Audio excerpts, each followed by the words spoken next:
kryepiskopi Luka, Vojno Jasenecki, një bari i shenjtë dhe mjek kirurg. Libër Dhurat e manastirit të Hirshëm Sagmata për vëllezërit e krishterë ortodoks të Shqipërisë. Përktheu Dimitër Prifti.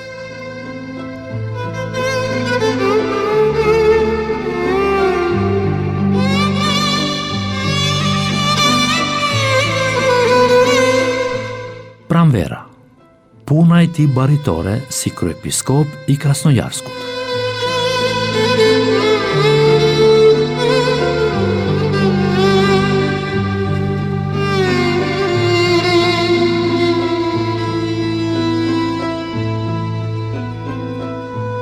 Situata kishtare në krahinë e tij ishte tragjike. Drejtori i filialit lokal të Ministrisë së Brendshme kishte deklaruar me krekosje: në të gjithë Siberinë nuk lejuam që të funksiononte as edhe një kish. Mjafton kjo deklarat që të kuptoj dikush situatën që mbizotronte në të gjithë këtë sipërfaqe pa mbarim. Kjo ishte dhe dhimbja më e madhe e kryepiskopit Luka. Në Krasnojarsk nuk kishte asnjë kish të hapur. Besimtarët i sillnin kryepiskopit ikona që i varte në dhomën e shërbimit, ku rinte gjithmonë ndezur kandili. Bëri përpjekje mbi njerëzore që të hapej ndonjë kish. Pak kohë më pas, e thiri sekretari KS të partisë dhe informoi se së shpejti do të përmirësohen marrëdhëniet midis kishës dhe shtetit, dhe do të mund të ushtrojë përsëri detyrat e tij kryepriftërore. Por asnjë përgjigje nuk i jepej kërkesës së tij. I shkruan me dëshpërim birit të tij Mikhail. Prej shumë kohësh na premtojnë se do të hapin në qytet një kish, por gjithmonë e shtyjnë për më vonë dhe unë përsëri do të mbetem pa liturgji hyjnore në të kremten e madhe të Krishtlindjeve. Në fillim të marsit, më në fund, kërkesa e tij dëgjohet: lejuan që të hapet një kish e vogël, por jo brenda në qytet, por në varrezat e fshatit Nikolajevsk, 7 kilometra larg. I shkruan përsëri birit të tij më 5 mars 1943. Perëndia më dërgoi gëzim të madh. Pas 16 vitesh që kërkoja me ngulm kishën dhe heshtja, tani Perëndia më lejoi përsëri të predikoj fjalën e tij. U hap një kish e vogël në Nikolajevsk, rrethin e Krasnojarskut, dhe unë u emërova kryepiskop i Krasnojarskut. Sigurisht do të vazhdoj të punoj në spitalin ushtarak. Atje nuk më janë paraqitur fare pengesa. Për liturgjinë e parë, shumë pak veta ishin lajmëruar, por megjithatë kishin ardhur rreth 200 veta. Shumë popull që ndronte në obor. Pas liturgjisë së parë hyjnore, menjëherë pas mbarimit, ndryshoi gjendja ime psikologjike, kurse sëmundja ime mbi lodhje mendore ishte e një forme kaq të rëndë, sa që nevrologët më kishin këshilluar çlodhje të plotë për 2 javë. Nuk e fillova këtë terapi dhe jam i sigurt se do t'ja dal mban pa ndihmë mjekësore. Pas 1 muaji e vërteton, i shkruan birit të tij: sëmundja ime që atëherë kur u hap kisha ka kaluar plotësisht dhe aftësitë e mia për punë janë rigjeneruar. Vajtja në kishën e vogël përveç periudhës së verës gjatë stinëve të tjera ishte shumë e vështirë dhe e rrezikshme. Fshati ishte strofkë hajdutësh dhe besimtarët rrezikonin. Gjithashtu, për arsye të kushteve të motit, rruga shpeshherë ishte e pakalueshme. Balta pengonte kalimin. Vetë kryepiskopi Luka njëherë u zhyt brenda në baltë dhe u detyrua të kthehej prapa. Shkonte vetëm të dielave dhe festave të mëdha. Ditët e tjera të gjitha shërbesat i kryente në spital ose në shtëpi, por edhe atje me vështirësi, sepse ngjitur ndodheshin një sallë koncertesh dhe një kinema, zhurma e të cilave e bezdiste. Vetëm gjatë kohës së fundit i dhan një saj dhe një kal që të shkonte në kishën e vogël. Apartamenti i tij i vogël ishte dhe zyrat e kryepiskopatës. Mbi derë një tabelë e vogël shkruante: Kryepiskopi Luka pranon vizita për çështjet e kishës nga e marta deri të premte në orën 6 deri 8 pasdite. Nga një tjetër letër e tij drejtuar në Puzin, mësojmë edhe informacione të tjera të rëndësishme. Për një periudhë të gjatë kohore, nuk mund t'ju përgjigjesha për 2 arsye. 1. Isha i zënë me shkrimin e monografisime rreth ndërlikimeve tek nyjet, gjatë rasteve të plagosjeve nga mitralozi i dorës. 2. Isha shumë pa qejf dhe ditë të tëra i kaloja shtrirë në krevat për shkak të mbilodhjes së rënd mendore, e cila vazhdonte për 4 muaj. Më kërkojnë të mos shkoj në kishë, vazhdoj të punoj me zor, që të shkoj në kishën e vogël të Varezave, në Nikolajevsk, duhet të bëj 1 orë e gjysmë rrugë më këmbë në të përpjet të madhe dhe lodhem derisa këputem fare. Kisha është kaq e vogël sa që nxë gjithsej 40-50 veta, ndërsa vijnë 200-300 persona. Ka kaq shumë popull sa që nuk mund të arrijë deri në ajo dhimbje. Si të ishte pashk. Nuk mund të më shoj ende, sepse nuk ekzistoi në stoli. Ka mundësi t'i marrim nga teatri. Këtu më shon protopresbiteri, i cili është 73 vjeç dhe unë bëj predikimin. Kjo më jep gëzim të madh, ashtu si dhe popullit. Ekziston shpresë e madhe se në pranverë do të hapin kishën e mbulesës së shenjtë, e cila ndodhet në qoshe të 2 rrugëve Stalin dhe Kurikov. Fortlumturia ishte tepër i sëmur, sa që rrezikonte. Kishte pneumoni, por lavdi Perëndis është shëruar. Kishte kohë që nuk më kishte shkruar për shkak të sëmundjes së tij. Ju uroj çdo sukses në punën tuaj, shëndet dhe shpëtim të shpirtit. Kryepiskopi Luka, 17/3/1943.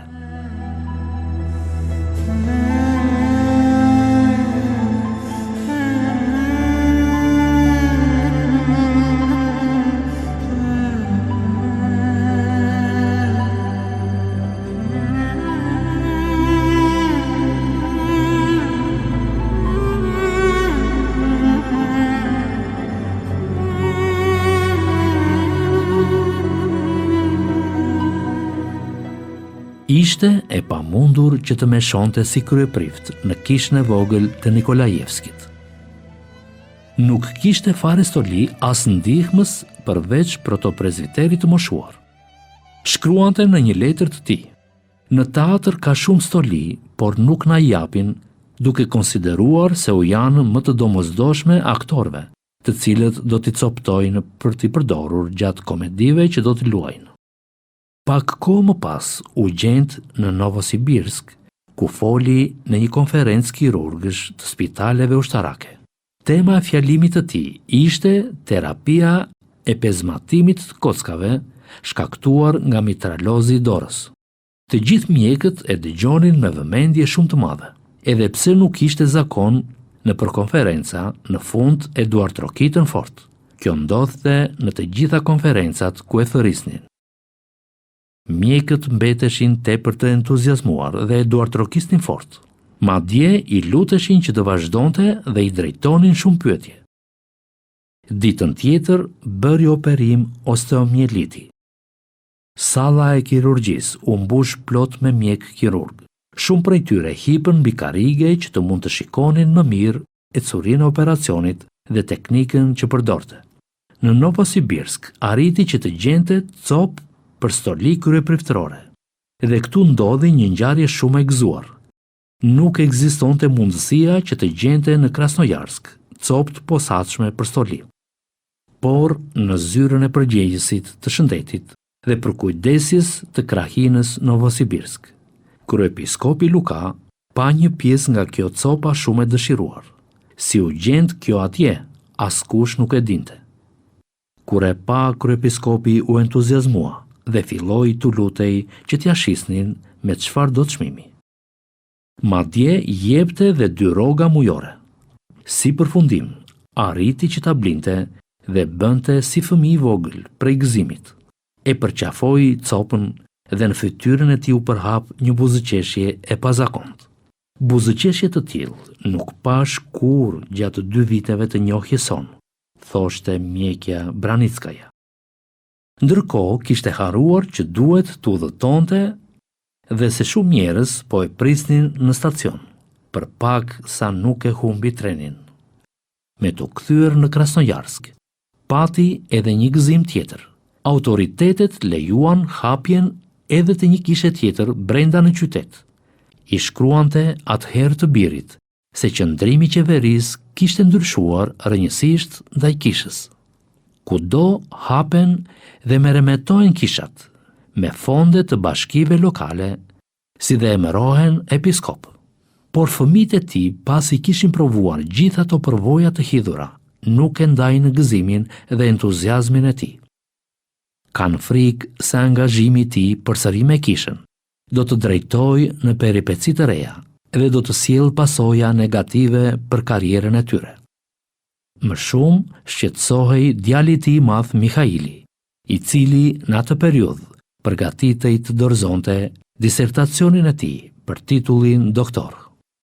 Gjatë gjithë verës së vitit 1943, i dërgoi në letra njëri tjetrit. Mikhaili shpreh frikën e tij, por kryepiskopi përpiqet ta qetësojë. Shkruan në një nga letrat e tij: "Frika jote për mua nuk qëndron. Tani mund të punoj në spital dhe të ushtroj detyrat e mia kryepriftërore. Nuk e konsideroj më si gjë të papërputhshme. Predikimi im, fjala ime, është serioze, e matur pa aluzione dhe nuk ka karakter antisovjetik. Torturat dhe vuajtjet e fundit të burgut më ndryshuan thellë brenda meje. U bëra më i qetë, i përullur, i duruar dhe u largua plotësisht ai rrëmbim që kisha." Mikhaili vazhdon të dyshojë dhe të shpreh frikën e tij. Kryepiskopi i përgjigjet: "Të kesh parasysh, Mikhail, se jeta ime murgjërore dhe betimi që dhash, pozita ime dhe vendimi që t'i shërbej Zotit, përbëjnë për mua detyrën time më të madhe të shenjtë dhe parësore. Sinqerisht dhe me gjithë zemër, i mohova gjërat e botës dhe karrierën time mjekësore, e cila sigurisht do të mund të ishte shumë e suksesshme, por tani nuk ka asnjë rëndësi për mua. Gjithë gëzimi im dhe gjithë jeta ime është t'i shërbej Zotit, të cilin besoj. Gjithashtu, nuk kam ndërmend ta lë veprimtarinë time mjekësore dhe kërkimin tim shkencor." Pak kohë më pas i shkruan përsëri Mikhailit: "Në Krasnojarsk, në përrethet partjake, thoshin për mua: le të punoj si klerik, ekziston arsye politike. Të kisha thënë se është dhënë urdhër të mos përndiqe më për bindjet e mia fetare, por edhe sikur të mos ndryshonte kaq thelbësisht pozicioni i kishës, edhe sikur të më lehtësonte vlera ime lartë shkencore, nuk do të nguroja as pak të hyj që nga e para në rrugën e ofrimit efektiv, sepse ju, fëmijët e mi, nuk keni më nevojë për ndihmën time, ndërsa unë me burgimet dhe internimet jam mësuar tani dhe nuk ua kam frikën." Ditën kur mbushi 20 vjet që prej hirotonisë së tij në episkop, i shkruante djalit të tij të madh, duke i kujtuar udhëtimin plot peripeci nga Tashkenti deri në Penzikent. Ishte fillimi i rrugës së vështirë që duhej të përshkoja. Por gjatë kësaj rruge lavdërova Zotin, besoj se vuajtja ka mbaruar. Mikhaili nuk bindet. Në një letër të re që i dërgon tatit, qëndron i palëkundur në bindjet e tij dhe shpreh dyshimet e tij rreth besimit. Peripecitë e tatit dhe të gjithë familjes e kanë vënë poshtë.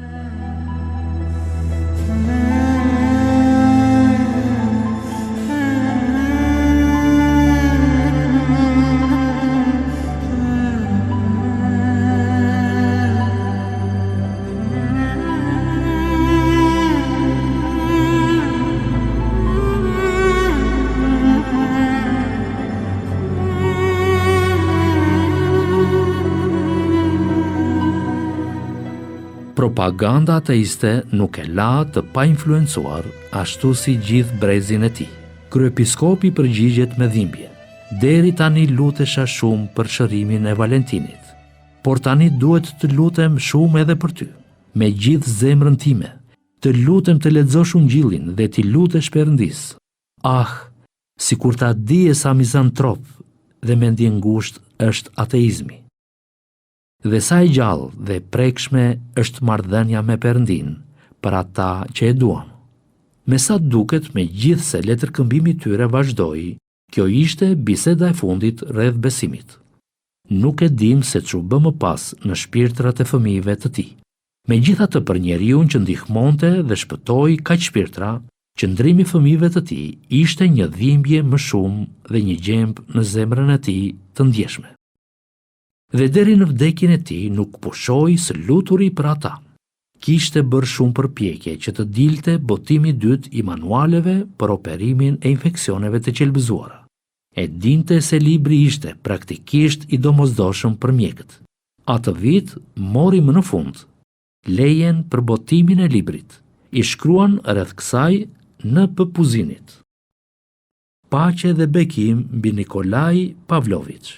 Kam gëzim të madh. Më 2 maj i dërgova një letër Stalinit për librin tim dhe bashkëngjita edhe kritikat e profesorëve Manuilov dhe Priorov, të cilët e lavdërojnë librin. Si rezultat, mora një letër me 26 qershor nga shtëpia botuese mjekësore dhe mu lutën që t'u dërgohet dorëshkrimi për botim. Gjithashtu, monografin për nyjet më kërkuan ta dërgoj në Moskë. Afër dimrit do të jenë botuar edhe libri edhe monografia. Vendet në spitalin ushtarak janë paksuar dhe u zoglua nga kërkesa e punës. Fatkeqësisht, nuk duan të hapin kishë të re në qytet. Nga Tashkenti më shkruajnë se ka shkuar një kryeprift novator dhe për atë hapen shumë kisha. Ndërsa këtu nuk mund të shkoj askush gjatë vjeshtës dhe pranverës deri në Nikolajevsk. Një ditë shkova pasi kishte rënë shi, rash në Balt dhe u ktheva prapa. Me shëndetin tim lavdi Perëndis jam mirë. Pak kohë më parë mora letrën e falenderimit dhe diplomën e nderit nga Këshilli i Ushtarakëve. Të jeni mirë dhe gjithmonë i lumtur. Perëndia t'ju ruaj. Kryepiskopi Luka, 1/7/1943. Në një tjetër letër të tij shkruan: Paqe dhe bekim mbi Nikolaj Pavlović. Kam lajme të mëdha dhe të papritshme. Mora telegram nga Moska. Komiteti Mbarëslav më kërkoi të përpiloj një artikull për shtypin slav rreth ndihmesës sime shoqërore gjatë viteve të luftës së dytë botërore, si kryepiskop i Krasnojarskut dhe kirurg i spitaleve ushtarake të ushtrisë së kuqe. Ju, sigurisht, jeni në gjendje të vlerësoni tamam rëndësinë e këtij propozimi dhe perspektivave të mundshme. Pas 2 ditësh u dërgova artikullin, të cilin nuk kam kohë që ta kopjoj për ju. Çdo të diel dhe çdo të krente me shoj dhe predikoj. Puna në spital vazhdon si më parë. Sëmundja ime rikthehet kohë pas kohe dhe më tet gusht nuk mund të kryeja liturgjinë hyjnore. Perëndia t'ju ndihmoj dhe t'ju bekoj. Kryepiskopi Luka, 16/8/1943. Aq kohë sa qëndroi në Krasnojarsk, u përpoq që të rregullonte problemet e shumta kishtare. Priftin Zakharov, të cilin e gjeti atje, shpejt u detyrua ta ndalonte nga meshimi, sepse nuk qëndronte në lartësinë e një prifti ashtu siç duhej. Më vonë erdhën 2 priftrinj shumë shprestar, me të cilët bashkëpunoi shumë mirë dhe arritën të ripërtërinin këshillin kishtar. Kjo ishte shumë e vështirë në atë kohë, sepse këshillat kishtar ishin në mbikëqyrjen e drejt për drejt të partisë dhe të shërbimeve sekrete. Kështu, si rezultat i kësaj, kishat ishin skllave të regjimit. Ripërtëritja që ndërmori kryepiskopi Luka ishte diçka shumë e vështirë dhe guximshme në atë kohë. Nga të gjithë fshatrat dhe qytetet i dërgonin letra ku luteshin që të hapen kishat e tyre.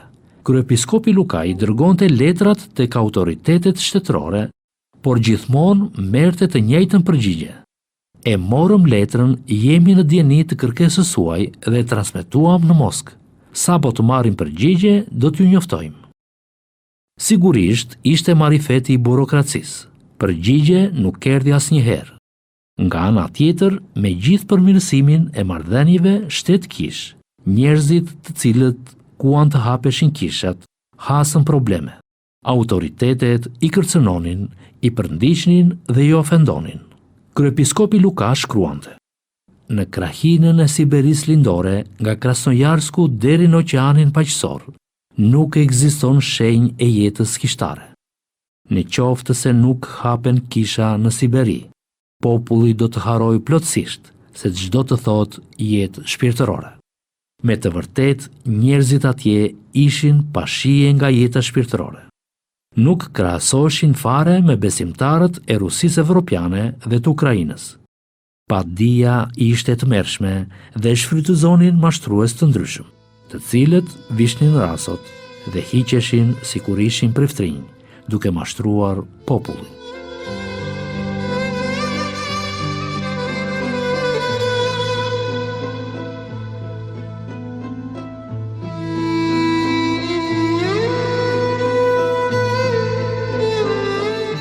Nga libri Kryepiskopi Luka, Vojno Jasenecki, Ndoqët, Pranvera. Puna e tij baritore, si kryepiskop i Krasnojarskut.